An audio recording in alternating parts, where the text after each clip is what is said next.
friends, I'm Stephanie Hansen. Let's go! I've been cooking, eating, and talking about it for years. This is amazingly good. Now I'm inviting you along for the ride. You seem like you're pretty adventurous about food. Meet the chefs, home cooks, restaurateurs, and bakers honing their crafts. Oh, look at that technique. And try new recipes with me in my kitchen. It's simple, it's easy, that looks amazing. There's always something delicious to share. This is Taste Buds.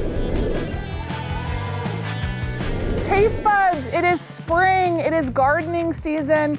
It is also the season to forage plants from the wilderness. And I am with my friend, Chef Alan Bergo. He is the Forager chef.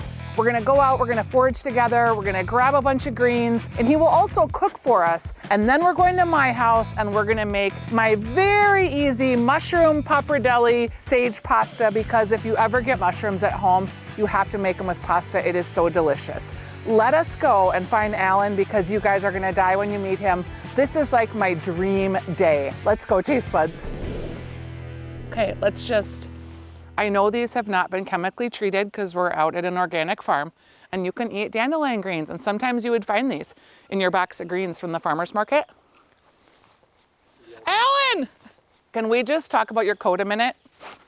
You're gonna be like my dog, where I'm just gonna be picking burrs off you the whole time we're walking. At least they're not ticks. True, true. All right, Taste Buds, we are in a secret location in western Wisconsin. Alan, you are so amazing. You are the Forager chef, and you are eating all of the natural abundance in the world around us. How did you learn all this stuff? It's a learned skill like anything else. I mean, years of study and some really talented friends who know a lot more than I do. That's always the best. You're my talented friend who knows a lot more than I do. And we're gonna forage today, you guys. What do you think we'll find? Because when we were talking, you said it's high foraging season. Yeah, this is peak season for wild greens, and there could be like 20 to 30 different types of edible plants. A lot of people won't eat that kind of variety of vegetables in an entire year. True, but we feel sad for them. That's not who we're gonna be. Yeah, we're gonna be people that are gonna eat things right from the ground that we're gonna walk and pick, and you're gonna show us how. Absolutely. Okay, let's do it. We're just like the animals out here, and we're eating the tender young growth of these plants. So this is a basswood tree, maybe 250 years old. Oh, you can eat it right off the tree? They're so good. Yeah, so I call this the goat. This is the same thing that a goat or a deer, they'll get up on their hind legs and they will eat from the tree. And they kind of taste a little bit like green beans or peas. And it's totally fine to harvest. You're not gonna hurt the tree. They are very delicious. Aren't they lovely? Very vegetal. Yeah, but they're not bitter. Just like a goat. Yum, pretty tasty. We just want the little tight ones, but even these, like these unfurling ones, these are fine too. Okay. Even when the leaves are very small, as long as they're like this and they're still translucent looking, any of the leaves on this tree are going to be fine to eat. Can you eat these little purple flowers? Those are violets, yes. That's what I thought. And we're going to harvest some of them. These go on my fiddlehead salads. I have these in my yard. Yeah, everyone has violets in their yard, and I use these on all kinds of things. I mean, it is just the season for them, and what a beautiful little pop of purple color they add to the plate. We haven't even walked 20 feet, and we almost already have enough things for a salad. So this is a plant that I hate. This is garlic mustard, and it's horribly invasive, and it has a tendency to crowd out our native wildflowers, and the plant is allelopathic. It's like chemical warfare with plants, and it puts chemicals in the ground to inhibit the growth of other plants, so that's why garlic mustard can just take over and become a complete monoculture. That's why I have it in my garden, and I'm always digging it out, I think. Yeah, but we'll get a couple shoots because we want some bitter plants for the horta that we're going to make. Not horchata, which is a milk and almond drink. Horta. No, horta. It's the way that Greeks prepare their wild plants. I'm going to find a nice patch of sochan here. Okay, sotan. Sochan. Sochan. This is Rudbeckia laciniata. It is a cousin of black-eyed Susan, which is also edible, and this is most commonly known as a culturally significant plant in Cherokee cuisine. Okay, Alan, have you gotten sick? That's, I think, the #1 thing that people fear.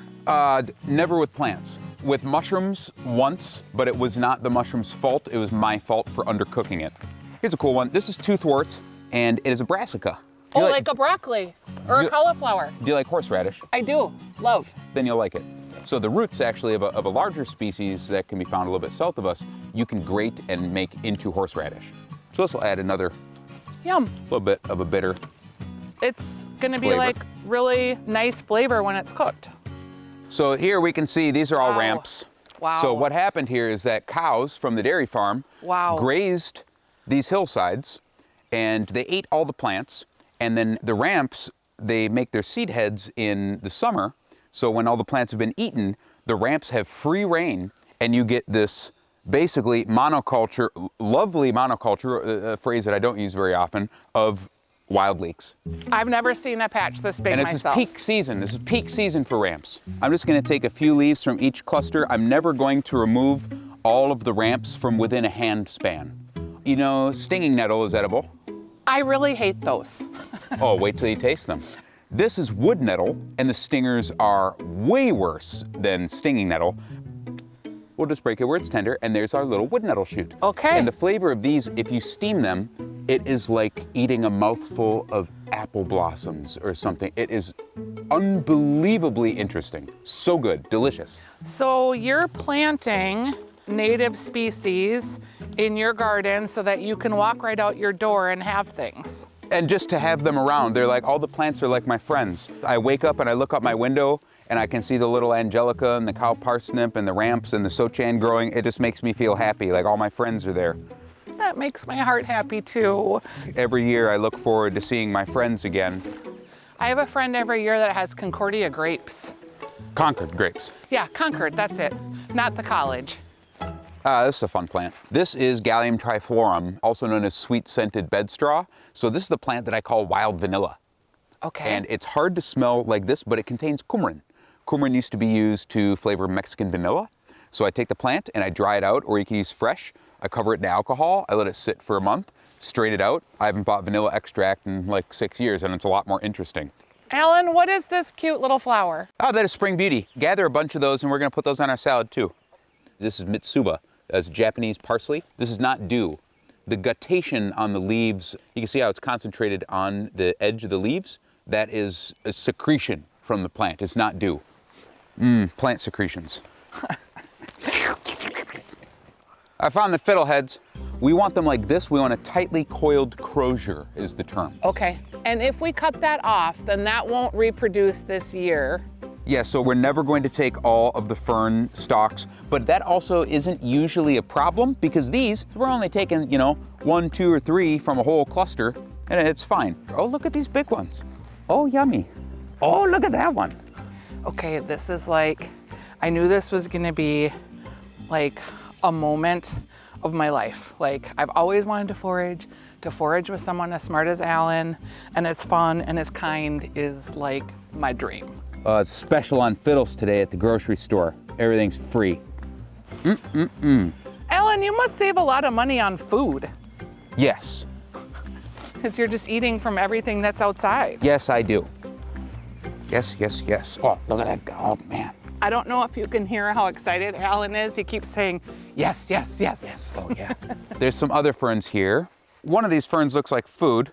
The other one does not. And we can see this fern here, this is Madiuca struthiopteris, has really noticeable U shape on the stem.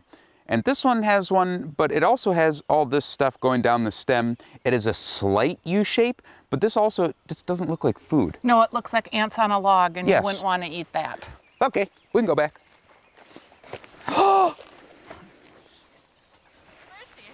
Picking the flowers off the ground. Okay, it's warming up, and I took off my jacket, and then I dropped my bucket, and I'm trying to make sure I get all of the little things that we need. But now they all are a little dirty and mixed up, not organized. I'll have to sort them when I get back. Holy cats.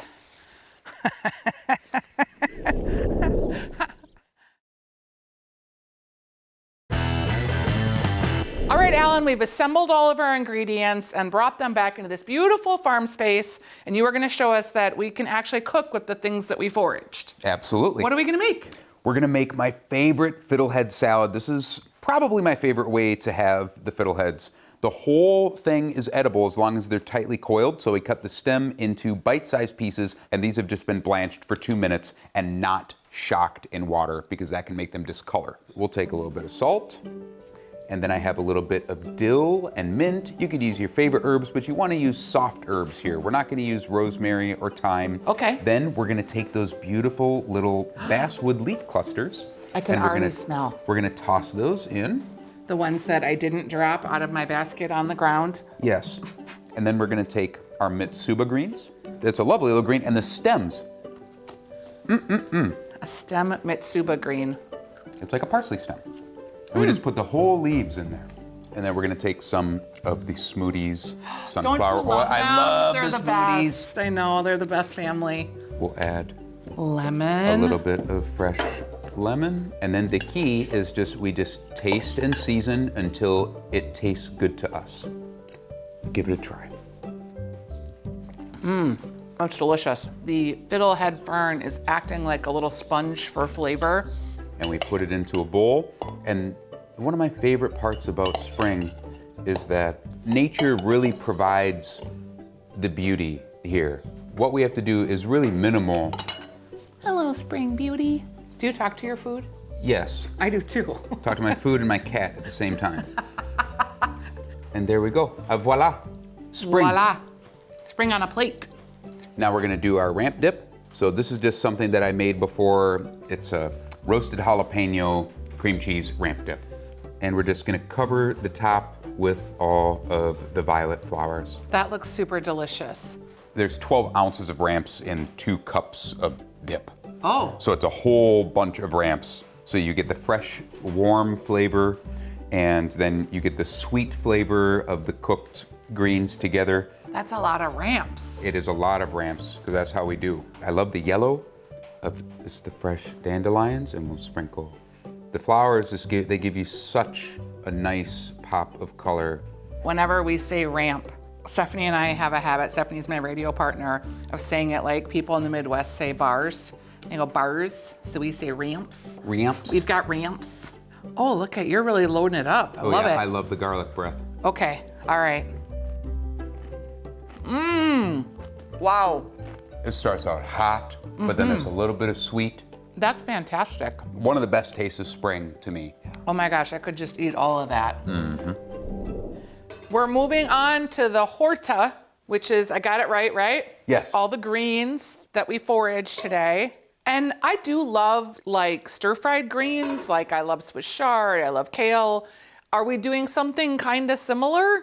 No, these plants are boiled. Okay, no, we're boiling them. Boiled plants, and I know boiling isn't really like a romantic sounding way to cook anything, but it is one of the best, especially we have so many different plants here. Yes. They might have different cooking times. Boiling is a fast way of cooking that allows you to have complete control over the tenderness of your greens. And we're gonna season the water with salt until it tastes like the sea. So that's gonna be about a 1/4 cup to about 1.5 gallons of water. Okay, our water is up to a boil. So now we're just gonna take all of our plants, and it's everybody in the pool. Yeah, it's really cooking down quite quickly. Take the cockaburs out. Twigs. That's funny. So we're going to cook them until they're tender and they taste good to us. Okay. I try to encourage people to make sure that they enjoy how something tastes and not just strictly follow a recipe.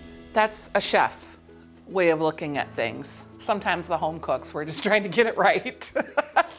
Now the greens are look at ready. that. Take all of our boiled greens and we just let them drain naturally in the colander. Now we just take our plants and kind of arrange them a little bit. Looks like spaghetti. And now plenty of oil, because they're crying out for fat. A good squeeze of lemon, and then just salt to taste. So I just twirl them around like noodles. With horta, you want to cook the greens whole, so that keeps the character and the texture of the plants, and we just twist them around a fork just like noodles. Not bitter at all, and I would have thought maybe more bitter just based on what we picked and what we tried out in the field. Every bite is a little bit different. There will be some bitterness in there, and there should be. There will be some sweetness. There will be some herbal notes from the sochan. Every bite is different. I like the viscosity with the oil too. Super delicious, Alan. Okay, well this is gonna be challenging. Ready? You just keep twisting. And it would be so much less fun if the greens were all chopped up. You're right, it would be less fun. Like the part of the reason I love this recipe is because it honors each of the plants. Like look at this. This is a nettle. So the little top of the nettle, this is like a little wee vegetable. Yeah, you can still see it. You can't buy this in a store. This is as pure as it comes. Food does not get fresher than this. Nope.